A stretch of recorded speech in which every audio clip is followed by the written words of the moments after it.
I did not kill Joffrey, but I wish that I had. सबसे मुश्किल काम पता है क्या होता है? एक ऐसे इंसान के कैरेक्टर का पोस्टमार्टम करना जिसे जिंदगी भर दुख, दर्द, तकलीफ, नेग्लिजेंस ये सब मिला हो और हम फिर भी उम्मीद करते हैं कि वो इंसान अच्छा बना रहे। कुछ लोग बने भी रह जाते हैं लेकिन कुछ मॉन्स्टर बन जाते हैं। यू बिलीव और नॉट, गेम ऑफ थ्रोन्स का एक ही लिविंग मॉन्स्टर है।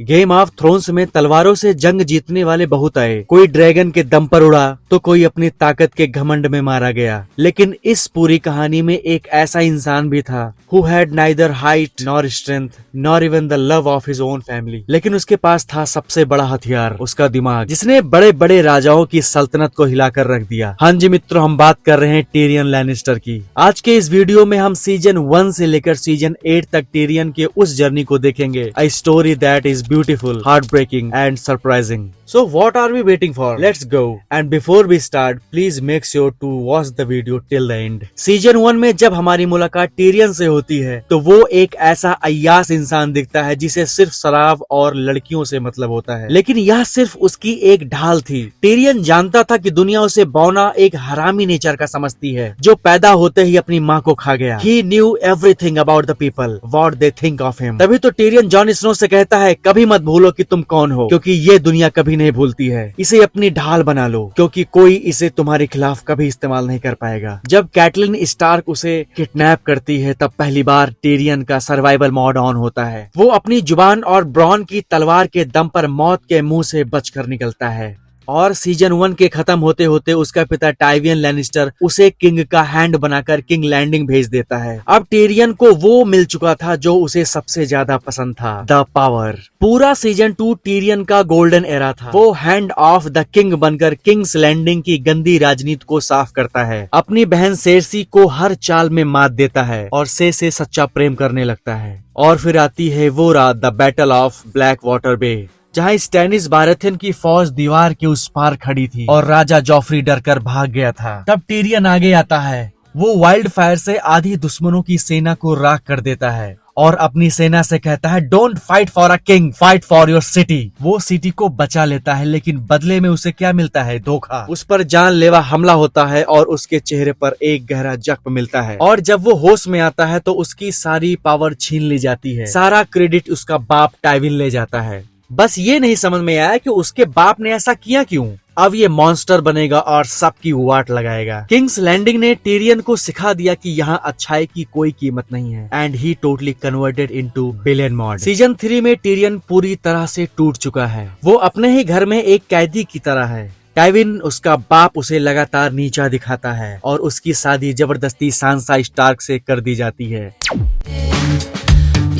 डू यू बिलीव यहाँ टिरियन के लिए इज्जत थोड़ी सी बढ़ जाती है। यार वो सिर्फ दिखने में और सोचने में विलेनियस कैरेक्टर हो सकता है। वो सांसा की बेबसी को समझता है। वो चाहता तो सांसा का फायदा उठा सकता था लेकिन वो ऐसा नहीं करता। वो सांसा की मर्जी के बिना उसे हाथ तक नहीं लगाता। इस क्रूर दुनिया में भी टिरियन के अंदर की इंसानियत अभी जिंदा है। लेकिन उसे क्या पता था कि उसका परिवार उसके लिए एक ऐसा जाल बुन रहा है जहाँ से बचना इम्पॉसिबल था। तो क्या टिरियन लैनिस्टर एक अच्छा इंसान है? सीजन 4 टिरियन के कैरेक्टर का पीक है। राजा जॉफरी की मौत का इल्जाम टिरियन पर लगा दिया जाता है और उस पर इल्जाम है एक ऐसे जुर्म का जो उसने किया ही नहीं। पूरा शहर, पूरी अदालत उसके खिलाफ खड़ी हो जाती है। And the moment that hits the hardest is when, जब उसकी लवर से कोर्ट में आकर उसके खिलाफ झूठी गवाही दे देती है। यहाँ टिरियन के सब्र का बांध टूट जाता है। वो इतिहास का सबसे खतरनाक मोनोलॉग देता है। मैंने जोफरी को नहीं मारा लेकिन काश मैंने मारा होता। आप सब अनग्रेटफुल लोगों को मरते हुए देखने के लिए काश मेरे पास इतना जहर होता। ट्रायल बाय कॉम्बैट में ओरेबिन मॉर्टल की मौत के बाद टिरियन को मौत की सजा सुना दी जाती है लेकिन जैमी उसे भगा देता है। भागने से पहले टिरियन अपने पिता के कमरे में जाता है जहां से को अपने पिता के बिस्तर में देखता है। गुस्से और दर्द से वो से का गला घोंट देता है और अपने सगे बाप टाइविन को क्रॉस बो से मार डालता है। टिरियन अब वो इंसान नहीं रहा जो सीजन 1 में था। वो अब पिता का हत्यारा बन चुका था।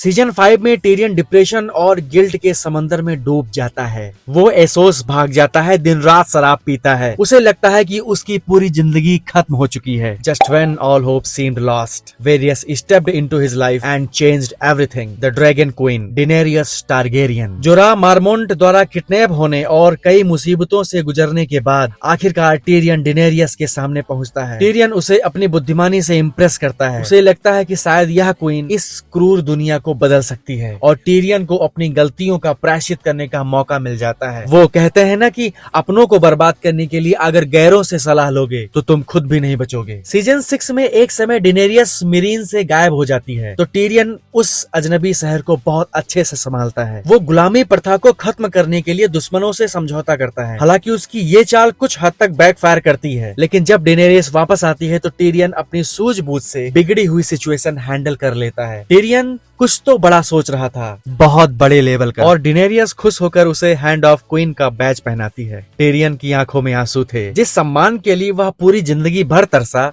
जो सम्मान उसके सगे माँ बाप नहीं दे पाए, वो उसे एक अजनबी क्वीन ने दिया था। Now Tyrion was ready to conquer Westeros. From season 7 onward, Tyrion's character began to decline. अब वो अपनी क्वीन का वजीर तो है, लेकिन जंग उसके अपने परिवार लैनिस्टर के खिलाफ है। टीरियन का दिल और दिमाग आपस में लड़ने लगते हैं। वो नहीं चाहता कि डेनेरियस अपनी आग से पूरी किंग्स लैंडिंग को राख कर दे। वो कितना भी हरामी नेचर का क्यों ना हो गया हो, खून तो लैनिस्टर का ही है और लैनिस्टर कभी कर्ज नहीं भूलते। और ये कर्ज तो माँ बाप का है, फैमिली का है, ये कर्ज कैसे भूल सकता है। अब वो गलत साइड खड़े होकर गलत समय पर गलत फैसले करता है, जिससे डेनेरियस की सेना को भारी नुकसान पहुंचता है। जब वो अपनी आंखों के सामने ड्रैगन को लैनिस्टर सैनिकों को जिंदा जलाते हुए देखता है तो टीरियन अंदर से कांप जाता है। And he begin to realise that Daenerys is not the saviour she appears to be. अच्छा, आप लोग बताओ कि टीरियन के पास सबसे बेहतरीन क्या था? उसका दिमाग। लेकिन सीजन 8 शुरू होते होते टीरियन का सबसे खतरनाक हथियार उसका साथ छोड़ने लगता है। वो अंधविश्वास में डेनेरियस पर भरोसा करता रहता है, इस उम्मीद में कि शायद शांति बनी रहे, लेकिन डेनेरियस पूरी किंग्स लैंडिंग को जलाकर राख कर देती है। टीरियन जब मलबे में अपने भाई जेमी और बहन सेर्सी की लाशें देखता है तो उसका दिल पूरी तरह टूट जाता है। वो डेनेरियस के हैंड बैज को फेंक देता है और जॉन स्नो को मनाता है कि डेनेरियस को रोकना होगा। डेनेरियस की मौत के बाद टीरियन में जो बची खुची इंटेलेक्चुअलिटी थी उसका इस्तेमाल करता है और ब्रैन स्टॉक को किंग चुनवाता है। कहानी के अंत में टीरियन फिर से हैंड ऑफ किंग बनता है, लेकिन इस बार कोई इनाम नहीं था, बल्कि एक सजा थी उस बिखरी हुई दुनिया को